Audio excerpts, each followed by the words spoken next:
Appreciate you guys being out here today. Big day, kind of culminating a really good start to our camp. Our guys have been locked in. It's the acclimation period is always unique for us just because of how we handle the spring.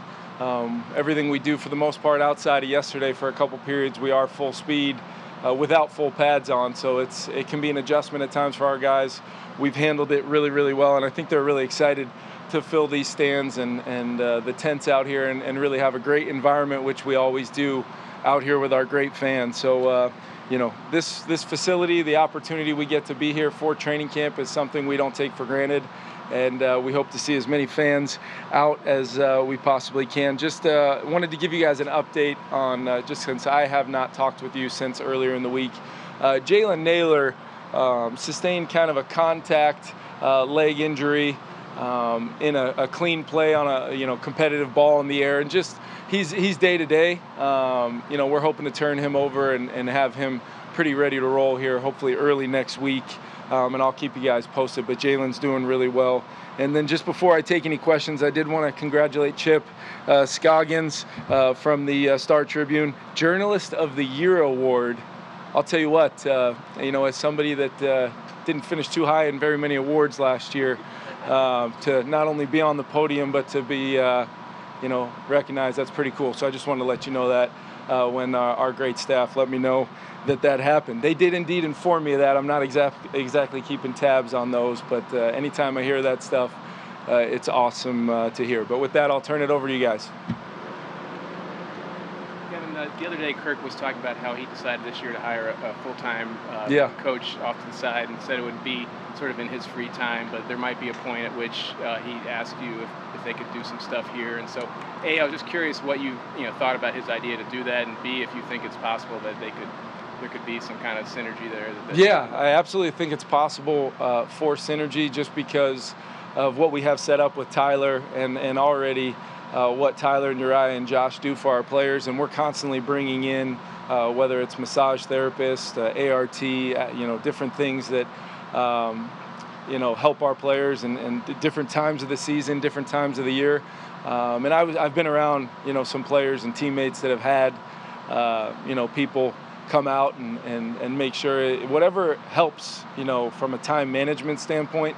If we can do that here, we can help those guys out, and we certainly have we're lucky to have a facility that allows us to do that and have space to do that. So I think it's a great idea. I think kind of along the lines with what you guys and a lot of our fans saw as far as his preparation for games. That's in total alignment, with where he's at, and just really cool to see him as he continues to kind of, carve away and shape what that process looks like for him for the rigors of a regular season. What's that line there, though, of allowing outside people in your building to do that?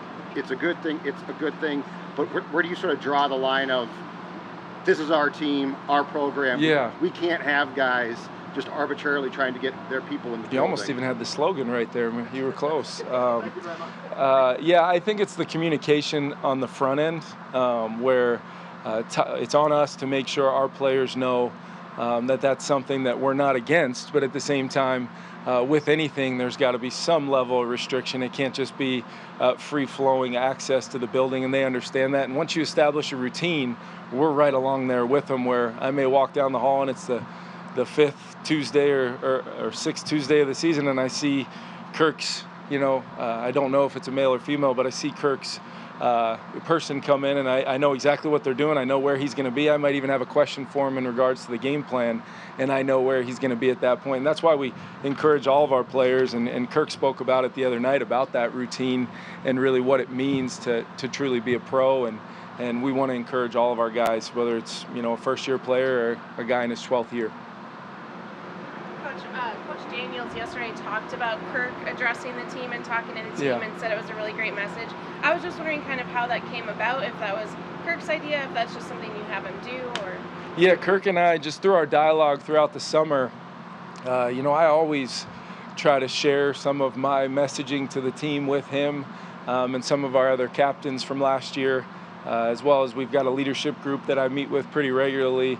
And he kind of mentioned, like how similar some of the thoughts he had were for our team, and just at this point in his career, the old saying, knowing what I know now type of thing. Why not share that information with your teammates, and just how he delivered the message, understanding how important, the relationships are, not to take for granted one moment that we have together and how finite our opportunities are. So I just thought I wanted to give him the floor. He had mentioned, hey, maybe post-practice, maybe just for the offense. And, I thought, no, you're going to stand up.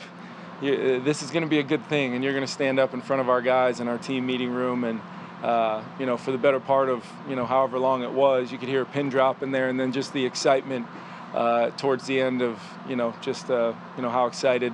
Just hearing from our quarterback in that moment as we kicked off training camp was really important.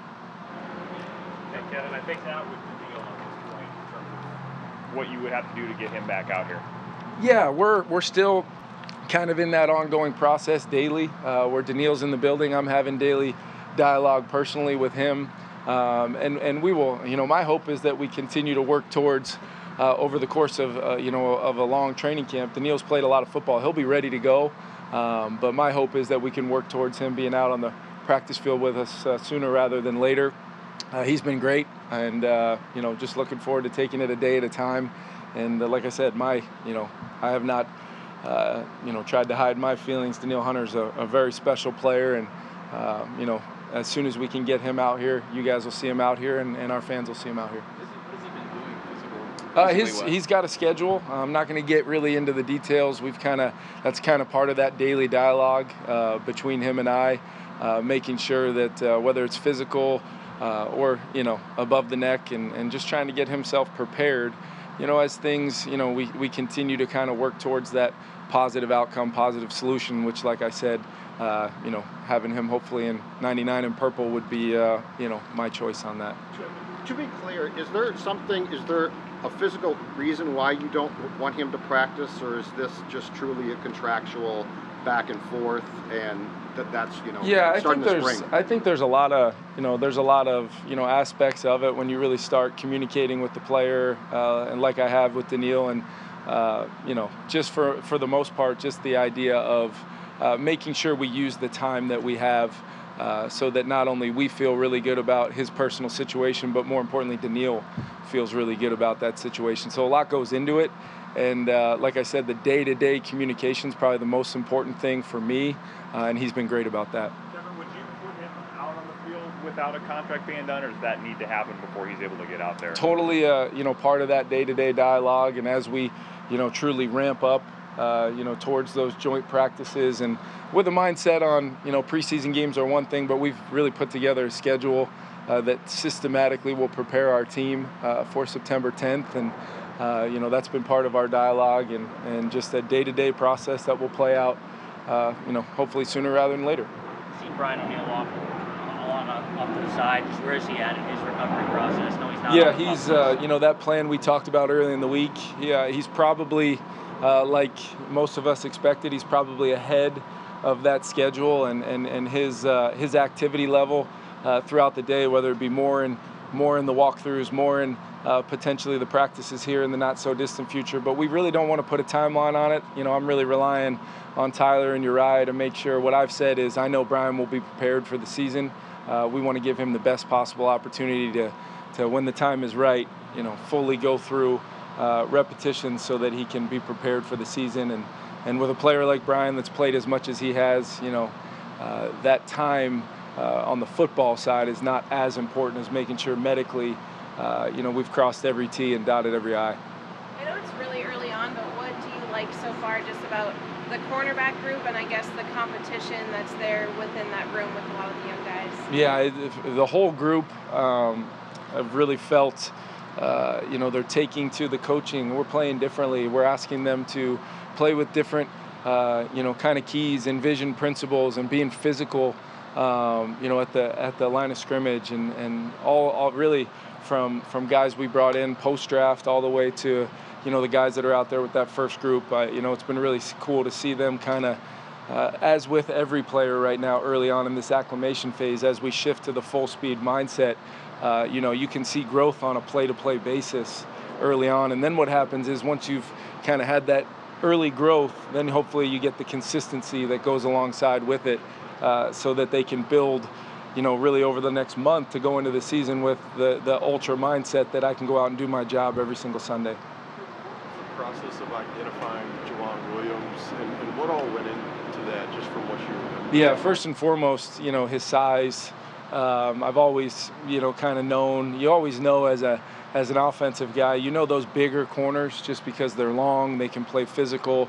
I think he's done a really, really good job since he's gotten here, physically preparing himself as a bigger corner. He's a very strong player. He'll cause a lot of problems for us around the line of scrimmage with reroutes and the rhythm and timing of passing games. And then, he's savvy. He's a smart player, very instinctive. And just with the communication that goes on with our defense, but then the idea of making the offense uncomfortable, whatever that may mean, the corners play a strong role in that, both in the run and pass game. And he's shown some really good ownership of that early on. And like I said, that acclimation phase, you never want to get too carried away with any one particular performance, but what guys can demonstrate is that mental ownership. And now we get into, starting on Monday, those full padded practices, and it really starts to feel like we can dive into that evaluation competition phase. Last few questions. How much have you and Flo had schematic conversations back and forth? Have you, I guess? Yeah, it would be unfair to say daily because it's multiple times a day. In a lot of ways, I'm fascinated by just learning right alongside some of our guys. When I'm not installing things on offense and handling some of the other things that I have to handle, I like to try to just sit in the back, with a pen and paper and try to learn myself. And then I might have questions for him, or we may talk about, subtle things like how we're going to practice, what our intent of a period is going to be on this day, 2 weeks from now, what those joint practices look like. And really kind of something I knew that would take place that's been really cool for me is just his experience as a former head coach, having that, having just another former head coach in the building that I can bounce things off of, talk through things offensively, defensively. He has a great understanding of the kicking game with Matt Daniels. And I told our team, I feel really, really good about just the alignment, of our schemes and our play callers in all three phases. And I couldn't be more pleased with where we're at right now. Now we've got to compete against each other every day, and he makes life hard on us at times. So maybe if you ask me in a week or two, I might not have such a rosy answer, but it's been great so far. Speaking of schemes, Coach, a long time we did a base 4-3 defense, switched to a 3-4, coming in with Flores. There were some questions. I've heard you're going to stick forward with that 3-4. What do you like, and what kind of flexibility does that give you on defense? Yeah, I think the key word you just said there that I caught there at the end was flexibility. I think one of the things I'm most excited about our scheme is we can be really dynamic and do a lot of things out of a lot of different personnel groupings that carry over to the others. And then it's what kind of body types do you have?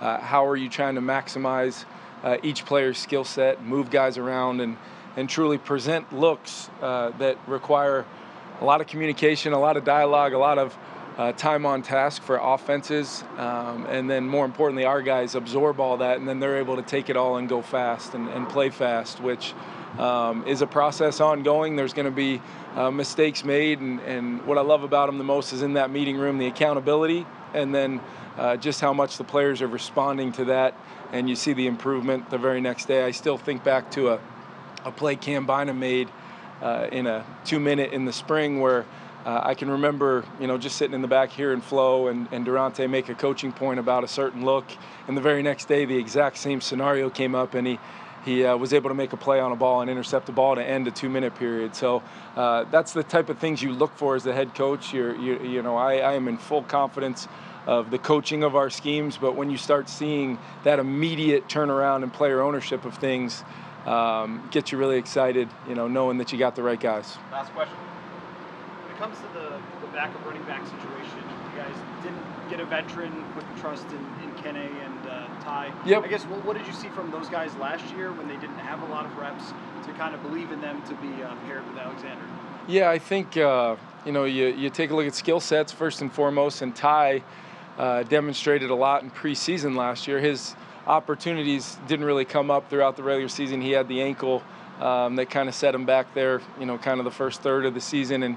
And Kene, you just watch the kickoff returns. You watch him in practice every day. There's an explosiveness to when he has the ball in his hands. So I think, pairing those guys and really allowing a competition throughout that whole room to play out, allow those guys to get a lot of touches this training camp and in the preseason and really feel like we can start to hone in on roles and responsibilities behind Alex.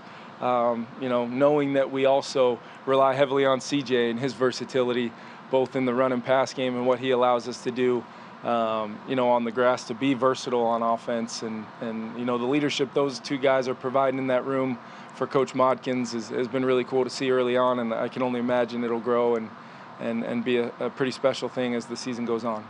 Thanks, everyone. Thank you, guys.